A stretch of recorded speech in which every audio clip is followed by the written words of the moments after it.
सनातन पर बयान और सियासी घमासान। बिहार में इन दिनों कुछ ऐसा ही चल रहा है। आरजेडी के मंत्रियों और विधायकों ने मानो सनातन पर अपना बिना मांगा ज्ञान देना मन बना लिया है। तभी एक के बाद एक पार्टी के नेता सनातन धर्म को लेकर बेतुका बयान दे रहे हैं। पहले शिक्षा मंत्री प्रोफेसर चंद्रशेखर, फिर विधायक रीतलाल यादव और अब विधायक फतेह बहादुर सिंह। रिपोर्ट देखिए आप।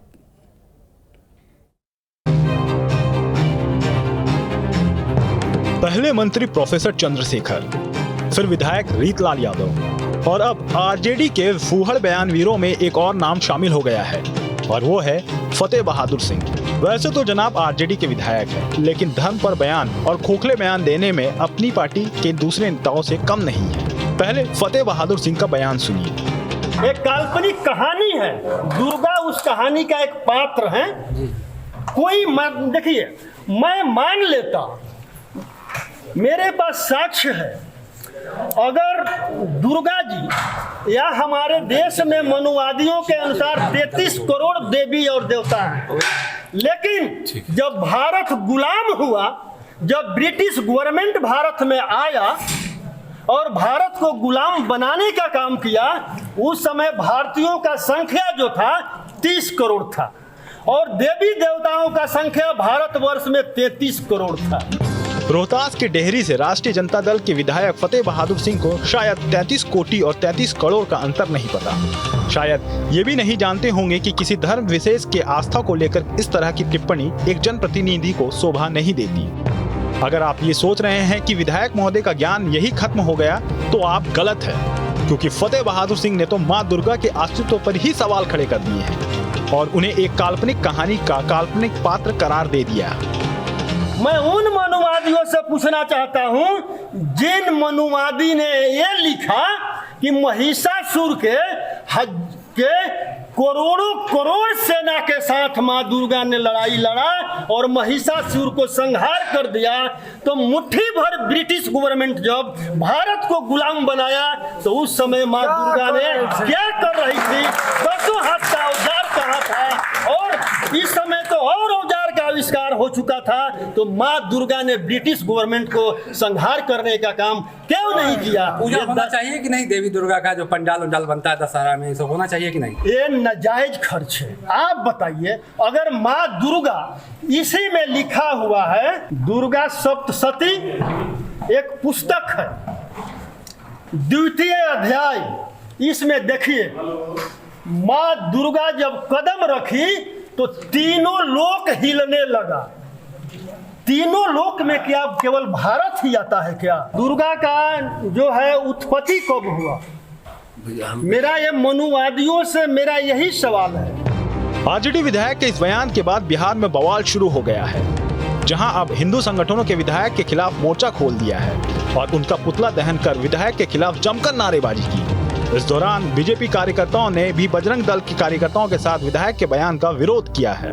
युगांतर से माँ दुर्गा को हम लोग देवी के रूप में पूजते आए हैं और इस तरह का जो भी बयान वर्तमान विधायक ने दिया है, ये बहुत ही निराशाजनक है। पूर्व में भी इन्होंने राम के अस्तित्व पर सवाल उठाया था और राम के अस्तित्व पर सवाल उठाने को अभी क्या हंस रहे हो, पूरा देश देख रहा है। अभी हमने डेहरी थाना में इनके नाम पर FIR किया है, FIR दर्ज हो चुका है और अगर प्रशासन के द्वारा इन पर ठोस कार्रवाई नहीं होता है तो पूरा हिंदू समाज फतेह बहादुर के खिलाफ पूरे जिले भर में उग्र विरोध प्रदर्शन करने के लिए बाध्य हो जाएगा। ये तो डेहरी की जनता को उन्होंने ठगने का काम किया और हमारे आस्था पर के साथ खिलवाड़ किया और सनातन धर्म के हमेशा वो विपक्ष में बोलते रहते हैं। ऐसे विधायक को अपने पद पर रहने की कोई औचित्य नहीं है, उसे तत्काल अपने पद से इस्तीफा देना चाहिए और पूरा हिंदू समाज जो दुर्गा माता पर ध्यान दिए हैं निंदनीय है और उसके लिए पूरा हिंदू समाज एक है। अगर बिहार सरकार इस पर कोई कार्रवाई नहीं करती है तो पूरा हिंदू समाज सड़क को उतरने का काम करेगा। इनकी ये दोबारा ये गलत